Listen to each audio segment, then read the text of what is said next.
Welcome back to BeerFormers. Hi, everybody. Thanks for watching.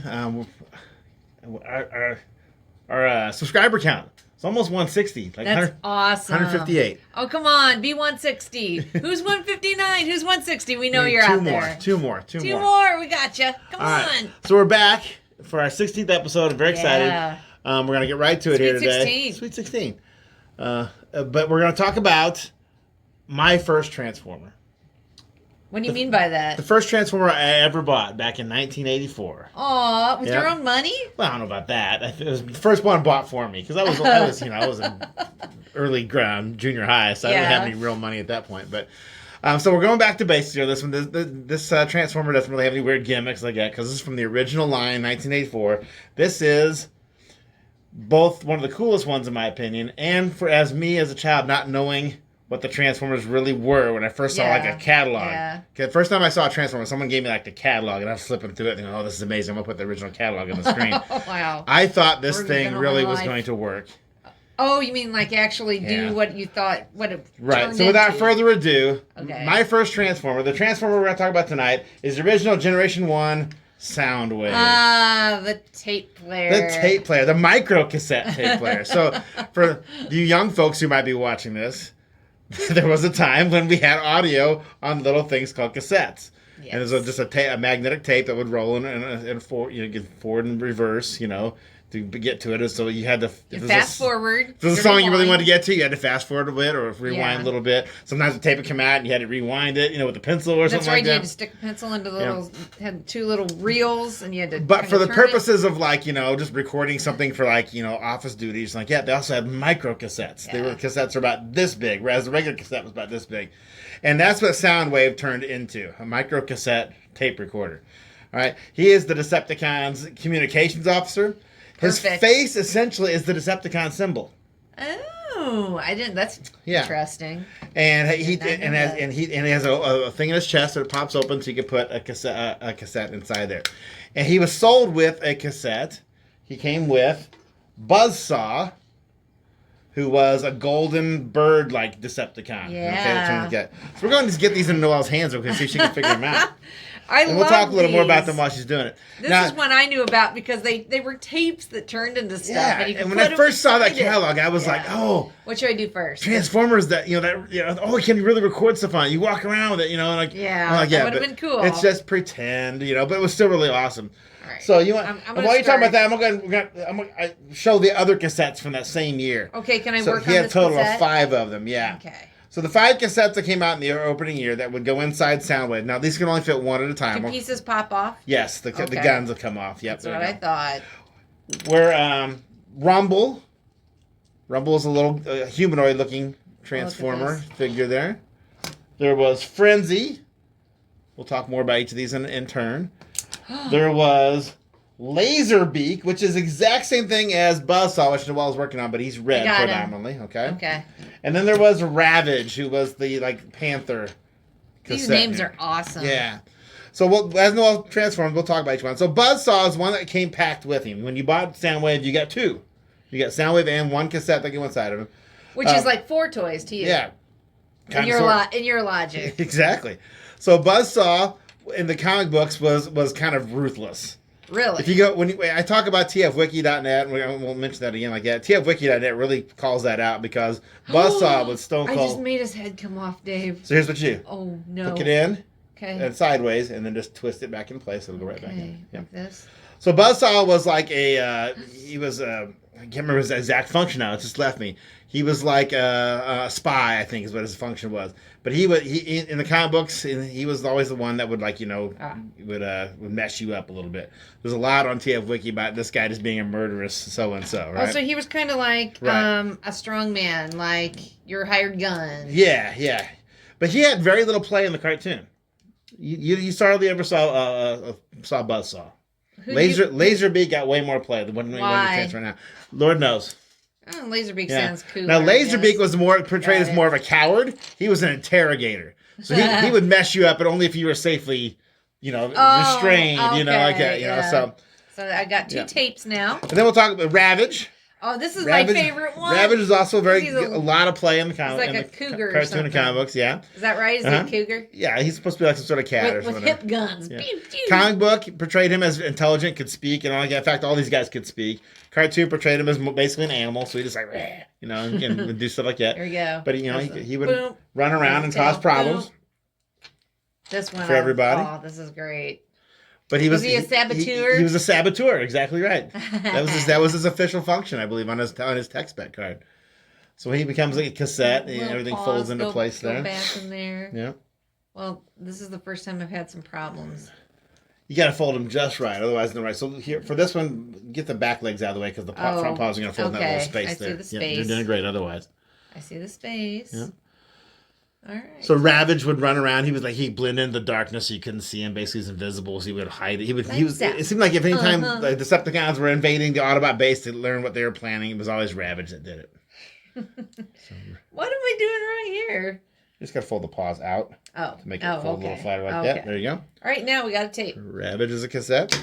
And then these two guys are the source of a tremendous amounts of controversy. Oh, all right? How come? Rumble and Frenzy. All right. They look like twins. They are basically twins. I think they're portrayed as brothers, but it wasn't called out a lot. But like that, they're identical except for their colors, so they're the exact same toy. Rumble, the red one, was sold with Ravage in a 2-pack when you bought them back in the day, and Frenzy was sold with Laserbeak back in the day. Okay. When they made the cart, this one came with Soundwave. When the original toys, which in my canon, it's not my head canon, I guess if you will, we'll bring out head canon again. I go by the original toys more than anything, right? Okay. So because Rumble was sold with Ravage as the red one. Okay. Yeah. Okay. Yeah, that settles it for me. However, there are some people out there who are very firm. No, it's the cartoon. And when they made the cartoon, for whatever reason, the blue guy was Rumble. You hardly ever saw Frenzy, but when he did, he was red. So they swapped their colors for some reason for the cartoon. It probably just a coloring error. And it's been a source of huge controversy ever since. There's all these people who cry one or the other. Okay. You know? And I'm not like firmly in one camp or the other in this, other than the sense that I'm just telling you now, I go by the original toys since they're the one that everything is based off of. That's my logic. Toy Bible, got it. On my shelf, this is really listed loose. as Rumble. Yeah, they're a little old. As you can tell, they're 40 years old now. These are original. Brothers don't shake hands. Yeah. Brothers got us. So I'll transform one. You transform the other. Okay. So again, the weapons come off. I'm sure. Yeah. They had little wings on their weapons, which I always thought made them look like miniature jets when you saw them in the catalog. Sort of like this guy is so very loose. Oh my gosh, I feel I'm really super careful. I'm gonna break. So the arms come up and over and push the head down inside. Yeah. And these guys are so loose that a lot of times the head's a strong enough spring that'll kind of pop everything back up. But you push the feet back in, which are one of the few die-cast metal parts on these guys. Turn the legs around, flip it up. Right, Pardon me, I got hiccups a little bit there. All right, you got. Okay. And you got the cassette. Well, the feet goes in. You said. The feet slide into the yeah. Which way? Yeah, they just slide in. Okay. Yeah. All right, so I got that. And the hands go like this to kind of push the head down. Oh. Can you see that? They kind of. And like I said, the spring sometimes is strong enough to push the hands back out. Got it. Okay. But so if it doesn't work, it's okay. All right. Yeah. This guy is so loose. But they say MC micro cassette 60 because back in the day you would probably be able to record only about 60 minutes worth of information on these if they were a real micro cassette. And you could put that in your, if you watch like old movies where someone's like tape recording someone like a newspaper reporter, like, can I record you? They're probably using micro cassettes because a full-size cassette would require a much larger machine that you'd have to put in front of you, but that could happen too. Having problems still? Well, I'm just trying to get that supposed to go down in there like that? Yeah. Okay. Yeah, you got it exactly like that. Okay, I got it. Yep. Oh, finally. Okay, there it is. But the head does want to spring out. Yep. There we go. I got it. So he originally came with these cool. five. The original year, I shouldn't say came with. He came with only Buzzsaw, but they had 5 cassettes that you could potentially use. We'll go ahead and do him now. Okay. I think on Rumble here, I had to replace the spring with like something from a ballpoint pen, which is a much stronger spring. That's part of the problem on this one. That's impressive. So you get a little creative sometimes when you go to repair things like this. I am impressed. Okay, he's very loose too. Yeah. This doesn't come off. Now, it does come off. Fun fact: he has 2 weapons. He has one that's got like a missile on the end of it, like this. Like in the Japanese market, it could actually shoot out, but because not in America, U.S. toy laws, that was disabled. Shoot it down there. And they had this shoulder missile launcher here, but not. This is something I'm ashamed I didn't know up until probably about 15 years ago. These, when they collapse, are batteries. For what? They go in his back, like where the batteries would go. Oh my gosh! They store in his back. Like they're AAA batteries. They're AA batteries. Double but A. But yeah, that took me forever to get that. You had to tell me that too. Yeah. Because there's a little clip on the back that folds down, and so you want to spin the head around backwards so the head's not visible when he's in transform mode. But otherwise, that's it. A little tiny detail. So I got to do that. Yeah. Okay. Yep. Boom. There we go. Yep. Tiny detail. So this is probably in the original instructions, but as a child, instructions schmuctions, right? I threw those out immediately. So you do those as an adult. I just didn't do that. I actually do keep all my instructions nowadays. They're in a file in the back there. What? But we got to clean out our closet, Dave. Yeah. All right. You almost got it. Okay. Check this out, peeps. Now, where do those batteries go? Okay, so if you take this thing, on the back here, there's a belt clip, so you can actually put this on your belt, walk around and be like, oh, look how cool I am with a transformer on my belt. Like Jim Bob Duggar. You take the back here and you slide it off. Okay, then the two batteries or his guns can go store in the back. Cool. The only thing you can't really store is the silver part that forms the end of the barrel of the handheld gun there, I guess. That's neat. But yeah, how did you learn I'm that? ashamed to know. I think I finally saw it on the internet. I'm like, oh yeah, that makes a lot of sense. One of those things, as soon as you see it, you're like, well, duh, but it was lost on me. Now, Dave, is this the original one that you bought? Yes, this is my original Soundwave. You hung on to it. Yeah. So I'm having a hard time fitting them in, and I don't want to make this video be 20 minutes long just because of the battery, but they go in the back like 30. this. How about and then let's do 2 hours if you slide try and put the batteries in the back. Now, as I said, you press the button and the little door pops open, and you can fit one cassette inside there at a time. And what's so cool in the cartoon, he he talked with like a very robotic, stereotypical robotic voice, Soundwave, whatever. Yeah, Soundwave, and when he needed one of these guys to do something, he would call their name, press his own button, and the door on his chest would open up, and they would shoot out. It was pretty cool. Yeah. I remember that. Yeah. I remember Soundwave. He'd be like Rumble Rap. He was cool. Eject, and they would shoot out, and they would go do whatever you needed to do. Yeah, this is one everybody remembers from when we were kids, because it was so different. And the transforming is pretty dang cool. It really does look like a cassette player from the time. It's got a little counter in the corner. Yeah, set to 10. So it's only play very long. It says stereo micro cassette recorder, /battery thing was on it. So did it have little headphones that you could pop in so you look like you're walking around? There's a power switch on the side, and there is a radio slider on there. You put it there in your belt. And there is a hole in the top. I think that was probably what that was intended for. The Japanese version, before it was a transformer, did come with like a fake set of headphones that you could wear with it. Okay. So the Japanese got the better stuff all the time. Yeah. All right. So one last thing. One thing maybe not many of you do know is that Soundwave was reissued in Japan under different colors. Why? Okay. Well, I mentioned before there was a cartoon called The Headmasters. Yes. You talked about that. And spoiler time. At some point in the cartoon, Soundwave is fighting Blaster, the Autobot equivalent. We'll talk about Blaster someday, right? They had a rivalry, I guess, because why wouldn't they? Right. They both do the same thing. Both turn radios, but have cassettes that come out. So there's Autobot cassettes, too. So, yeah, therefore, mortal enemies. They have to be mortal enemies. And they kill each other, basically. And they get rebuilt with slightly different colorations, and they get a name change, too. So when Soundwave was rebuilt, he came back in all black. But the same spark. And his name was changed to Sound Blaster. Again. Okay? And Blaster came back as Twin Cast or something like that, not as, kind of like broadcast. But the major significant differences besides the coloring was they expanded his chest cavity. So it's wider. You can't really see this on the camera, but he can hold two cassettes now. If you get them in there right, at least. Maybe got to go this way. Or maybe that tape is just the wrong size. You picked just a little bit there we too go. wide there. There we go. Yep. I didn't squeeze them enough. I'm going to blame you. That's fair. Blame the wife. So he can hold two. So Sound Blaster. So Sound Blaster, as this one is not an original one from like the mid '80s. This was like they reissued him, like they made him again. Yeah. So this one is like from the early 2000s or something like that. But yeah, it just tends to be a little. So would he just a few questions? Yeah. Would Soundwave or even Blaster go out and spy by putting one of his robots in his chest and recording? Yeah, absolutely. And then he'd go back and he'd play the message. Yeah, there's lots of scenes that in the cartoon. I'll probably put a picture of this on the screen. Be like Laserbeak would go spy, or Ravage would go spy, and when they come back, Megatron would be like, play back what Frenzy found, or Ravage found, and so Soundwave would transform into cassette mode.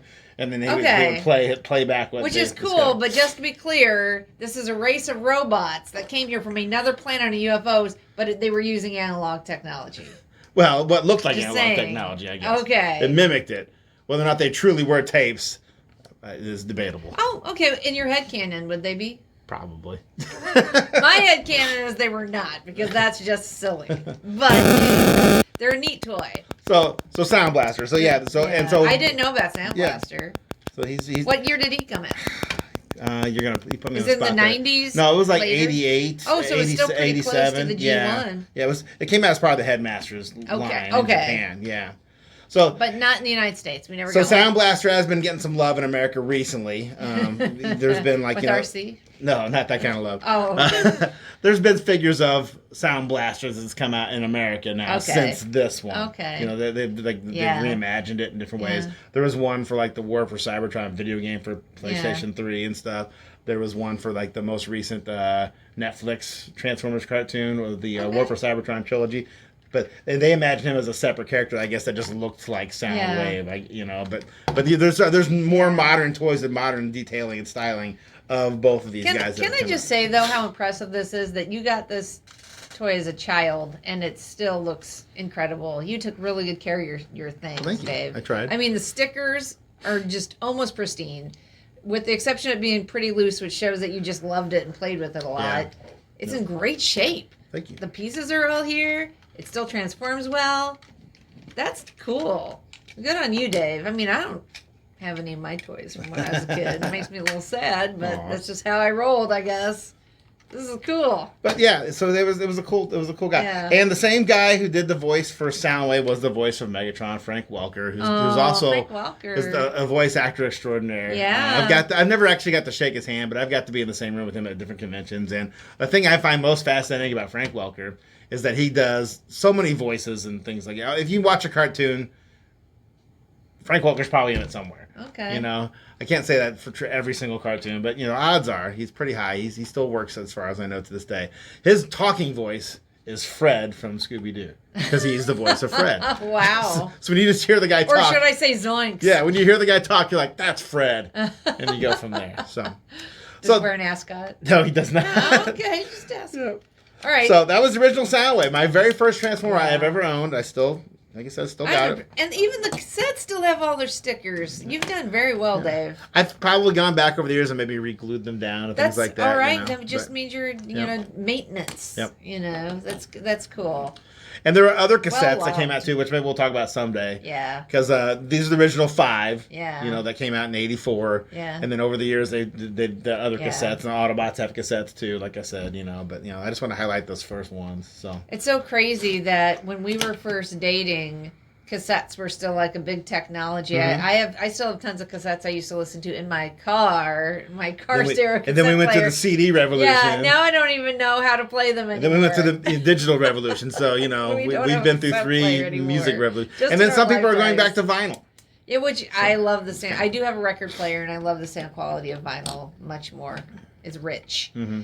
Or speaking of rich. Yeah, let's talk about our beer now. Okay, because that was so much fun. Yeah. And now we can talk about something I love too. While you're getting that beer, I'll just say one more thing about Soundwave. Okay. I for some reason I remember this too. I purchased him, or I think I had I said, "Mom, can I get this?" type of thing. Yeah, and your mom said, "Okay, yes, Dave, because I was spoiled. You're my little baby. You're the baby. And you're still boys, and I'm gonna give you're still spoiling me now, by the way. But I bought him at Target. I remember that for some dumb reason that I got him at Target. That's cool. Yep. No, that's so fun. The things that we remember.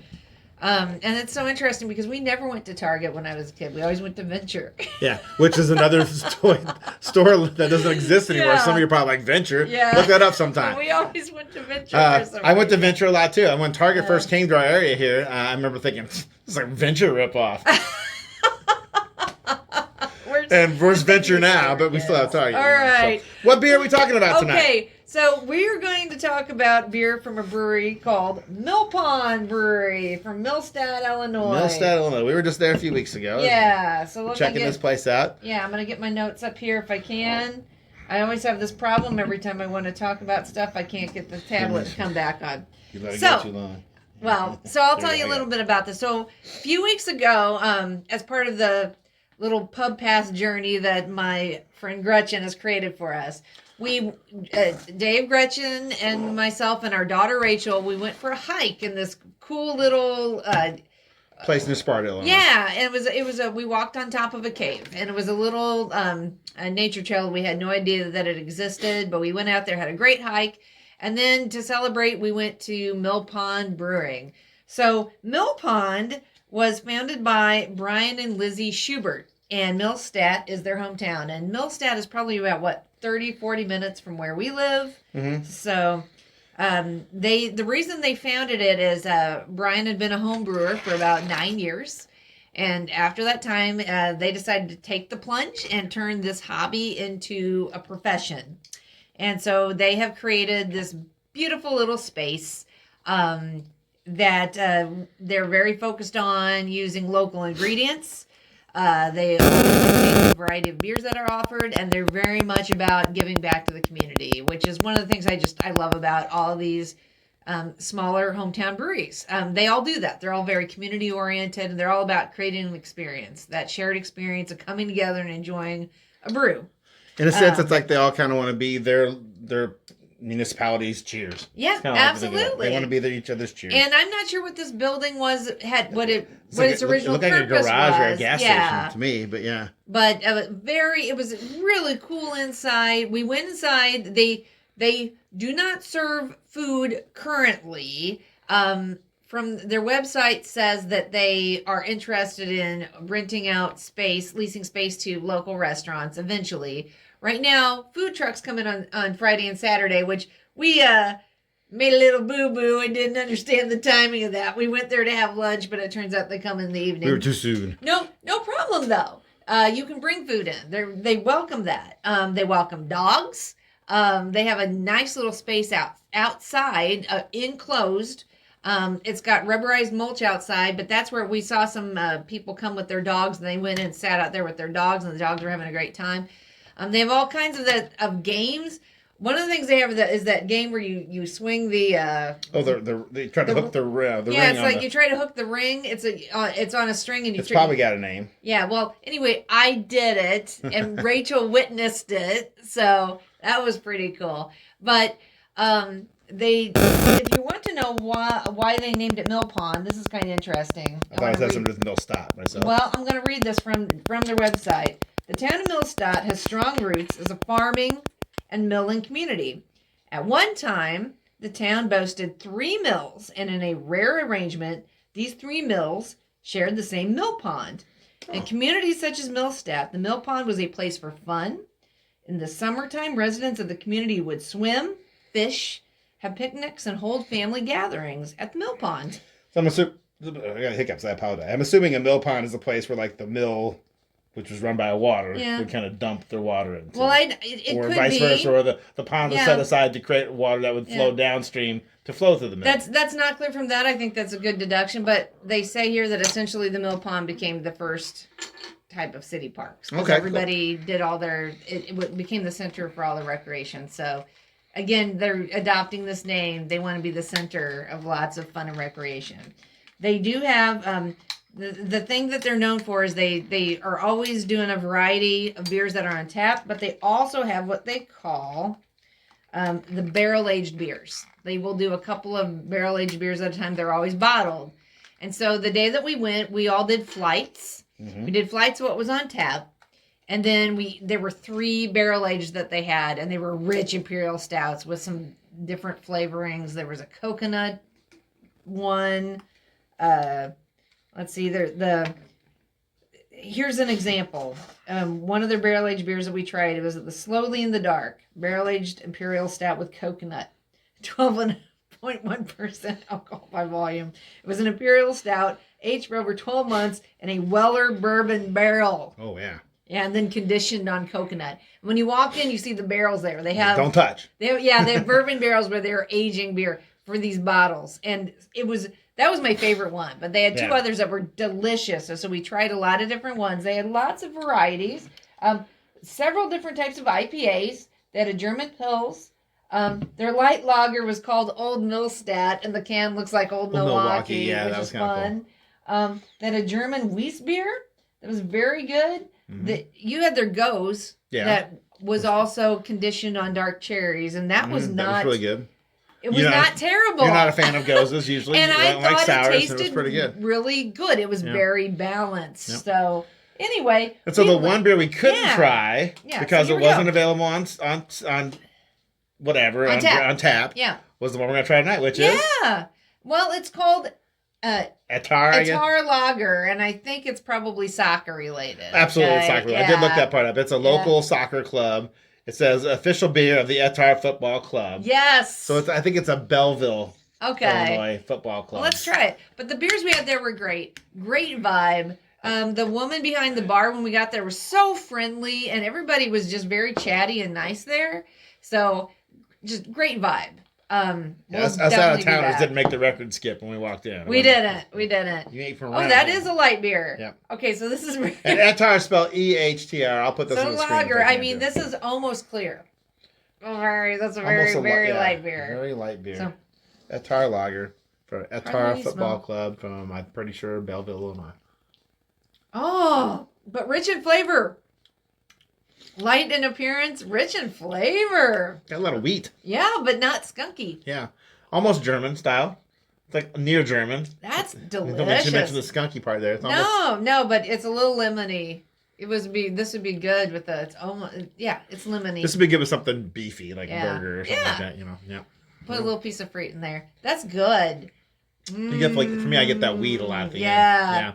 Not quite like bread. No. But grainy. Very good. So once again, I mean, we found another great craft beer from Southern Illinois. There's so much to choose from, and they're all just done with so much passion and love. And I'm just so glad places like this exist. So if you're anywhere near Millstadt, Illinois, you can check out Millpond. I say do it. I had fun. Great atmosphere. You can take it. We brought this home in cans, obviously. I'm not sure if they have growlers, but... that's something I'm not sure. Yeah, but they definitely have lots of merch. If you know anything about Millpond, put it in the comments. And you can definitely bring home a variety of cans, and sometimes the stuff they have canned is not what's available on tap, which is like what this case was. So, But, the flights were fun, and... Very good. This is a delicious lager. I very much am enjoying this. It looks light, but it doesn't really taste like a light beer. No, this would be great to drink while you're watching the soccer game, man. I'm sorry, the football game. Football America. Yes. So anyway, Dave, thanks for trying this with me. Gretchen, thanks for getting us to go down there. Yeah. And cheers to you, Soundwave, for being Dave's very first Transformers. Started this whole thing. Soundwave Superior. Yes, but not more superior than this beer. Okay. All right. Well, if you'd like to know more about any other Transformer, again, there's two places I recommend going. There's lots of places on the internet, but the two I recommend the most, especially since you're here, is on Facebook. On YouTube. There is Chris McFeely has the channel called The Basics On. He's got one on Soundwave. I think he's got one on a lot of the cassettes too. So you can just scroll around there and find all sorts of cool information. The Basics On, and then there's the tfwiki.net, which is where I get most of my information if I can't remember it already up here in my noggin. And if you want to know anything about any liquors or beers, no, just if there's anything you want us to try, please put it down in the comments. We're always happy to go to new places. It could be a brewery, it could be a distillery.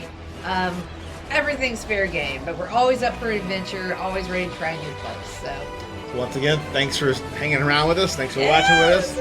And cheers. Here's to episode 16 of BeerFormers. And remember, you always say, play responsibly and drink responsibly. And thanks for watching us here at BeerFormers. More than meets their eye. Woo-hoo.